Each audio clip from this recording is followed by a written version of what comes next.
okay. You're okay. Second snow day in a row. We got a lot of snow. I'm not sure how much, but we got a lot. Jesslyn's been begging to put up a Christmas tree.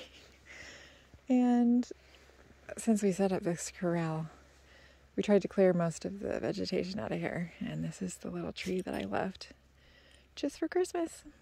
Might as well put it to use if we're going to cut it down. So I saved it, and Jesslyn's just been in there crying because we haven't put up our Christmas tree yet. So here we go. Isn't that Christmas tree looks just gorgeous? Yes.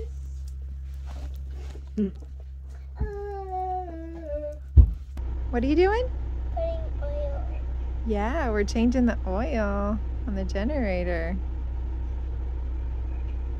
You're a pretty handy guy there. Generator maintenance is important, huh? That's our lifeline. Good job, dude. So we just have our roughed-in closet here in the loft. It's a total disaster up here. We had a friend and we did a little trade, and so he came over with his son and framed the closet in, which was so nice because I just haven't had time. Doug's been gone, poor guy, 3 weeks of the month, so it's hard to get big projects done by myself, but it's kind of a two-man job and they did a great job. So this over here is going to be a little changing room. We've got the staircase down there. So this is just a little square that goes over the staircase.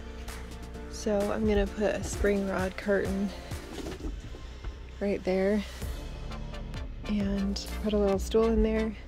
There'll be a place for the kids to change because right now they are all in it together.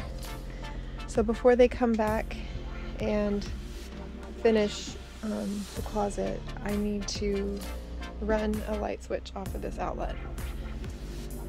I don't want to drill through these 4 2x4s right there that are all stacked together. So I'm just going to run it up and over behind that nailer and through this stud across to the switch and up to the light. And so, yeah. Anyway, it's good to get these projects done in the winter because there's plenty to do outside once all the snow melts. So we're trying to get stuff done inside. We haven't had closets. Look at this mess. Total mess. Total mess. So as I got in here, I found something kind of concerning. This neutral wire, the white wire there, wasn't connected. And that's what carries the power back. The black carries it to the outlet. And this is concerning too. Just look at that. You're supposed to use the wire crimp tool to make a hook, a secure hook that goes around the terminal.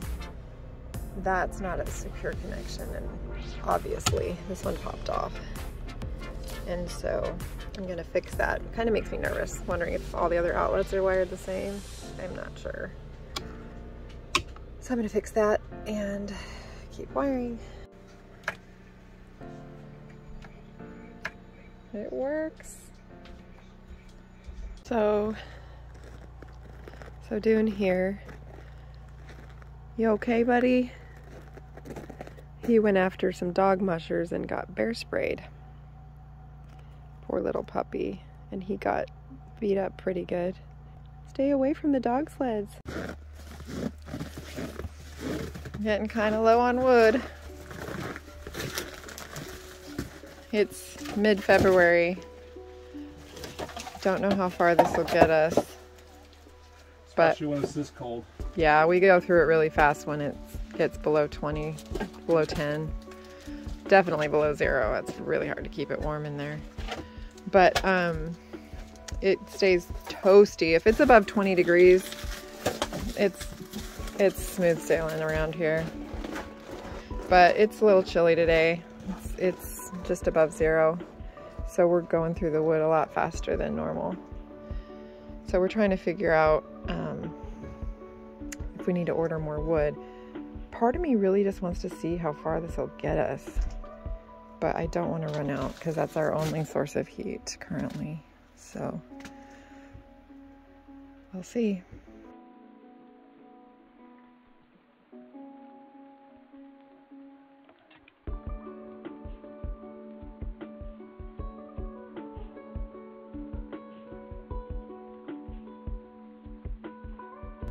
Just hanging out here at the bus stop. Our cabin's a couple miles away from the bus stop, so I spent a little bit of time here waiting for the bus. And you know, as the summer wrapped up and we've gone headlong into winter, I've been thinking a lot about this past summer and all the adventures and difficulties we've had.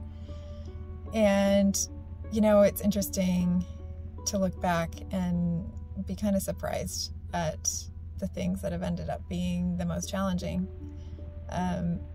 Definitely as far as physical challenges, the water issue has been the biggest challenge, even more than being off grid like that. I feel like we've adjusted to that pretty well.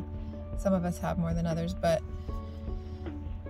then as an overall challenge, the hardest challenge I think has been to live in this ideal kind of an introvert's paradise where, you know, I look out the window and all I see is trees, and I you know, there's virtually no noise. It's all just beauty and peace and quiet.